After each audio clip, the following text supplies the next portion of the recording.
Pourquoi en sommes-nous arrivés à ce point où chacun traîne sa carcasse comme un prisonnier de guerre, où chaque geste quotidien ressemble à une reddition muette? Ce monde où nous évoluons n'est pas tombé du ciel. Il n'est pas l'œuvre d'une fatalité inéluctable. Il est le fruit amer de 1000 lâchetés accumulées, de renoncements minuscules mais répétés, d'angoisses qui se sont multipliées jusqu'à constituer des murs plus solides que n'importe quelle forteresse. Nous avons reculé, et encore reculé. Jusqu'à disparaître nous-mêmes.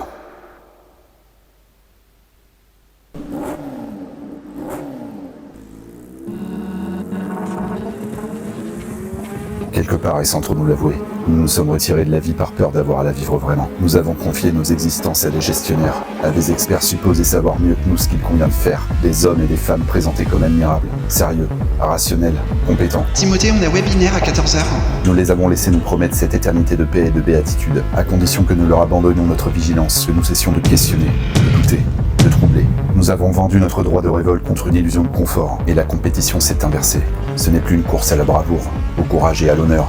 C'est une course à celui qui en fera le moins, qui se tiendra le plus tranquille, qui dérangera le moins. Ferme ta gueule. Le plus brave n'est plus celui qui affronte le danger, mais celui qui accepte sans maudire l'humiliation, la dépossession, la stérilisation du monde. Voilà où nous en sommes, à oublier jusqu'à ce que signifie être humain.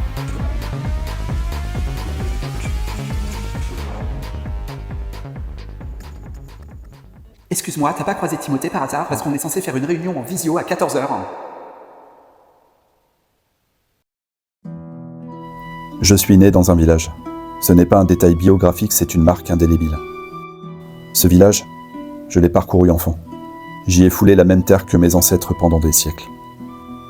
Là, certains vieux que j'ai encore connus avaient vu mes arrière-arrière-grands-parents. Ils portaient dans leurs yeux la mémoire longue, celle qui rattache chaque génération à la suivante. Ce village était un monde plein, cohérent, bruissant de vie. Aujourd'hui, y habiter est devenu hors de prix. Des milliers d'étrangers, étrangers non seulement à ma famille, mais à tout ce qui faisait la respiration du lieu, se sont installés dans des lotissements monstrueux, serrés comme des cages, des prismes blancs aux arêtes trop nettes, calibrés par des normes absurdes RT 2012 ou autres charabia techniques qui tuent l'âme. Et les anciens de ma lignée meurent un à un, dans ce décor de ruines et de plastique, au milieu d'un monde qui fut le leur mais qui ne l'est plus. Et moi, je n'ai d'autre choix que l'exil.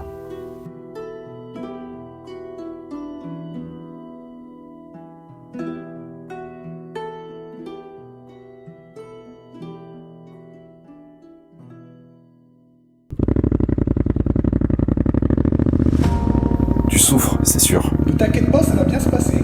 Mais cette souffrance est un feu qui te pousse en avant, car je sais qu'une vie peut revenir. J'ai la certitude intime que certains d'entre vous se souviennent encore de ce que c'est d'être humain, d'être vivant, de ne pas se contenter de survivre dans la cage. Ce que vous tenez entre vos mains sales, couvertes de boue et de merde, ce n'est pas un manifeste propre et lisse, c'est une collection de braises, de morceaux de vérité arrachés à la gangue. La vie a cette chose sale, violente, laide et injuste, et c'est cela qui la rend grande. Si vous cherchez à minimiser les risques, à vous cacher derrière vos petits doigts, à renoncer à vos désirs profonds, alors vous n'échapperez pas à la saleté, à la violence, à la laideur et à l'injustice. Vous les subirez quand même, mais vous manquerez en plus le sublime, le cœur incandescent de la vie, la seule raison pour laquelle nous fûmes créés.